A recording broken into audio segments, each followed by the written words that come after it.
Алда не күтіп тұрғанын білмейміз ғой, бірақ Құдай қаласа телесериалдарға, киноларға түсуім әбден мүмкін, өнерімді басқа жағынан жалғастыру деген сияқты. Бірақ енді 2 айлап баламмен бірге өйтіп жүре алмаймын, оның күйеуім де ондайды құптамайды дегендей. Сол. Мен сіздерге былай түсіндіріп айтайыншы, мен ешкімге баламды қарай тұршы, или бір-екі күнге мен тастап кете алмаймын. Ондай нәрсеге өте менің қасымда қарайтын адам болса да қасымда жүру керек. Құдай қаласа, бәлкім театрға жаңа қыз кейін алуы да мүмкін, әлі бірақ концертке ешқандай ашылып жатырған жоқ қой.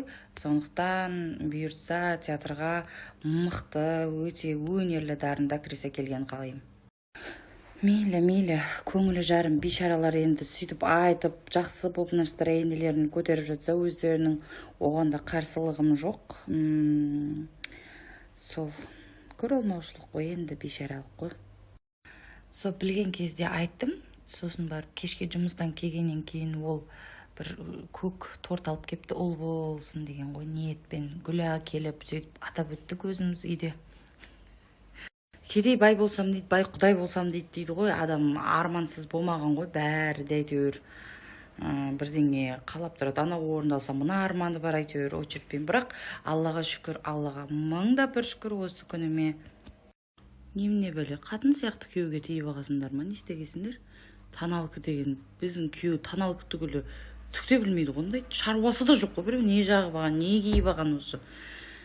Баяғыда мынандай жағдайларды көп еститін еді ғой, ана баласына бұдан да жас қатын әперем деп алдырады, екіншісін сөйтіп. Біріншісі кетеді баласымен, екіншісі вообще көтермейді, Құдайдың қазынасын бағаласаңдаршы.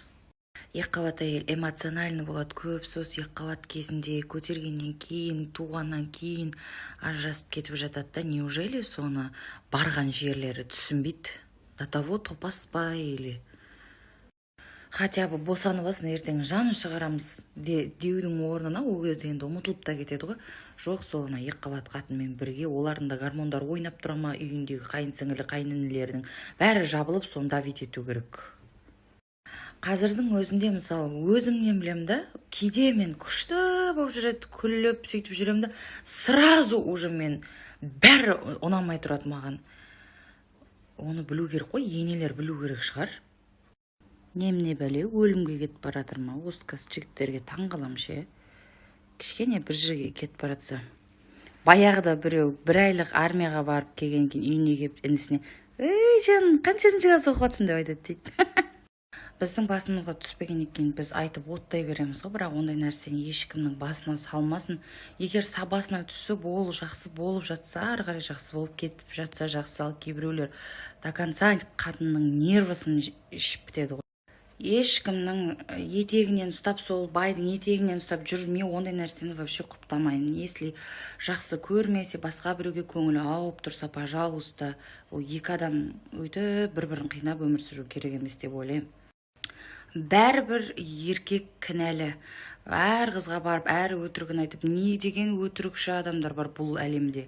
Қыздарға бүйтіп, мынандай өзін бұлай көрсетіп жүретін. Қатынның алдына келгенде мышық болып тұратын, бірақ адам негізі өмірде әр нәрседен бір рахаттанады ғой. Біреулер сондай қатындармен көп жүріп рахаттанатын шығар, білмеймін енді. Бірер ер адамдар болады, тек тамақ жеп, қыдырып рахаттанады. Біреу футбол ойнап рахаттанады деген сияқты. Ойбай, ол сезімді бар ғой. Қалай? Ештеңемен сәйкес келмейді ғой ол. Өмірімдегі қатты өзіме довольны болған кезім болған шығар. Мен өмір азанда сабаққа кешігіп баратын ғой, қыста ше. Сөйтіп, апай не алып кешіктің десе, апай такси жоқ, ештеңе жоқ қой деп не істесем. Не, сені машиналардың бәрі көрсе қашама деп апай жынданады. Рошан апайым. 5-6 килограмм қостым, сосын мен салмаққа қоспадым, маған ол қызықты емес. Аман-есен босанасам болды. Біреудің мнениесі де қызық емес. 20-30 килограмм қостым да көңілім жаздағыдай. Токсикоз деген нәрсе менде 2 аптама болды. Бірақ әлі де ет тамақты ондай қатты жеуге ондай нем жоқ. Жалайнем жоқ. Бірақ сол ары қарай токсикозға уақытта болған жоқ қой.